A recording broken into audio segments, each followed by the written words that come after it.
Assalamualaikum warahmatullahi wabarakatuh. Shalom, Om Swastiastu, Namo Buddhaya, salam kebajikan, serta salam sejahtera untuk kita semua.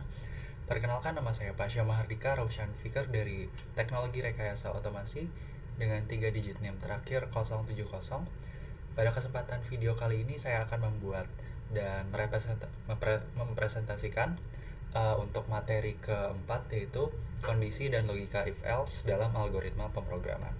Sebelumnya saya akan menjelaskan sedikit tentang materi if-else dan kondisi ya.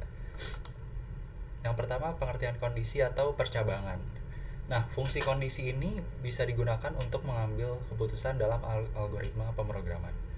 Yang tujuannya itu menjalankan perintah tertentu hanya jika syarat yang ditentukan benar atau true.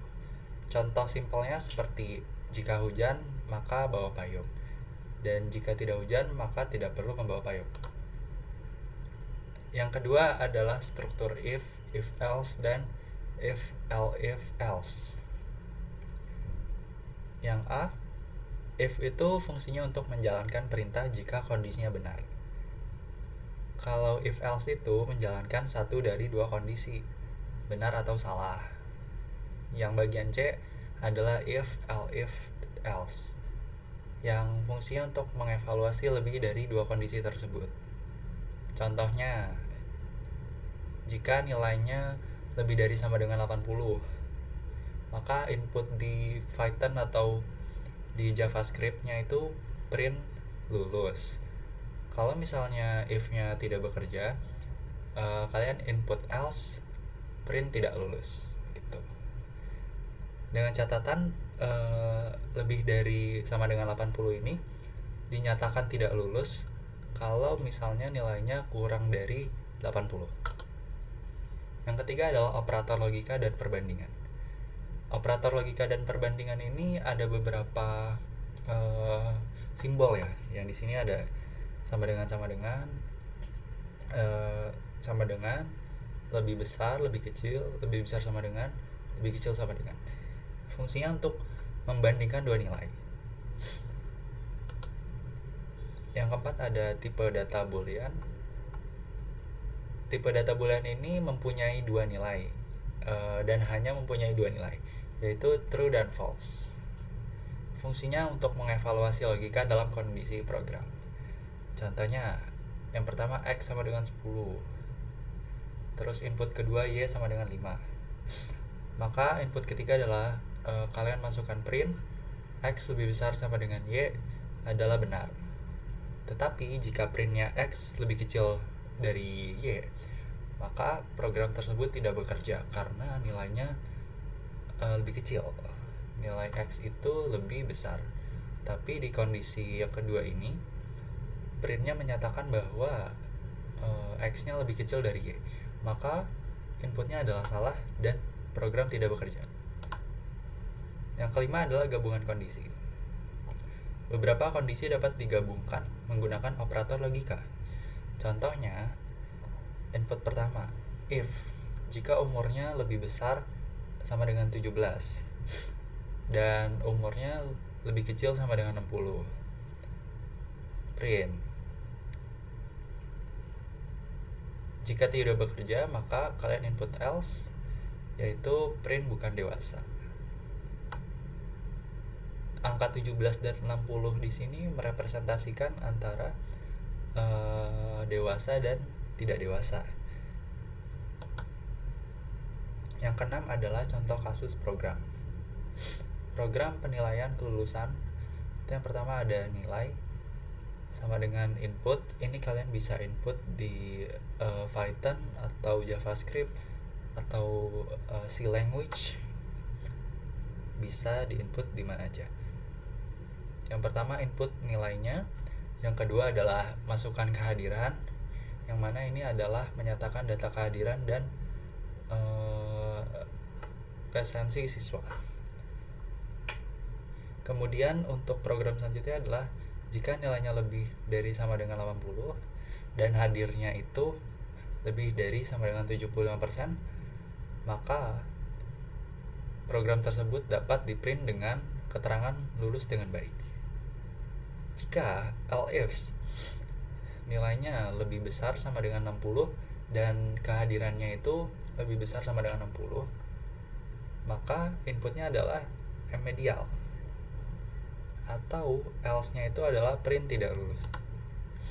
Nah, kesimpulan singkatnya itu yang pertama, boolean itu menyatakan dua nilai yang tadi saya jelaskan, yaitu true dan false. Yang kedua, if itu digunakan untuk pengambilan keputusan. Yang ketiga, if else itu menangani dua kondisi. Yang keempat, if else menangani banyak kondisi. Yang kelima, operator logika and or not digunakan untuk menggabungkan kondisi. Dan yang terakhir adalah kondisi membantu program membuat keputusan secara logis. Oke, untuk selanjutnya saya akan mempresentasikan atau mendemokan dari program yang saya buat atau flowchart-nya juga. Yang pertama, di sini ada mulai, lalu kalian input di bagian kedua, yaitu menaikkan suhu. Pertama saya input yaitu suhunya lebih besar sama dengan 30. Jika benar, maka suhu ruangan sangat panas. Tapi jika salah, saya akan menurunkan suhunya menjadi lebih besar sama dengan 25. Di sini bisa kita lihat untuk keterangannya suhunya masih panas, dan jika tidak lagi, program akan turun lagi ke bagian berikutnya, yaitu suhunya lebih besar sama dengan 20 dan sama dengan lebih kecil 25. Dinyatakan di sini suhunya sudah nyaman. Jika tidak, maka keterangan tersebut adalah suhunya sudah dingin. Baik, saya akan mendemokan di aplikasi Scratch di website. Nah, seperti yang sudah saya jelaskan dalam video pertama, di sini adalah terdapat bendera hijau untuk memulai sebuah program.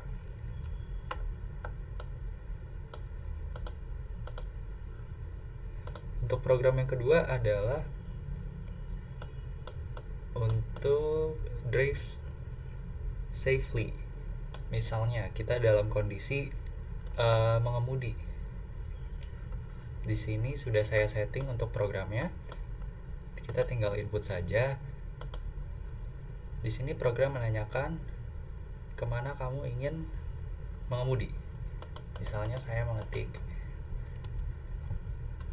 Itali.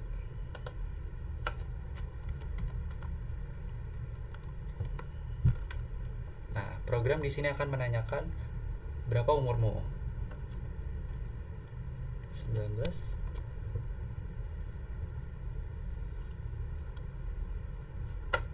Dapat dilihat dari bagan-bagan yang sudah saya buat. Di sini ada batas-batas minimal untuk usia yang diperbolehkan untuk mengemudi di beberapa negara yang sudah saya setting. Tadi saya input untuk umur saya 19.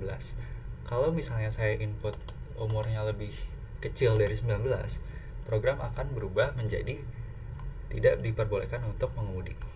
Contohnya seperti ini.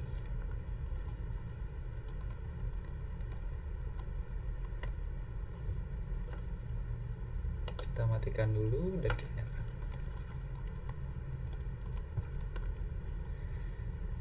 Saya akan menginput di sini sekitar 13 tahun. Maka program di sini akan melarang saya untuk mengemudi, dikarenakan di sini ada beberapa syarat yang saya tentukan, yaitu untuk umur, batas minimum untuk mengemudi itu lebih kecil dari nilai yang saya input tadi. Jadi seperti itu kurang lebih.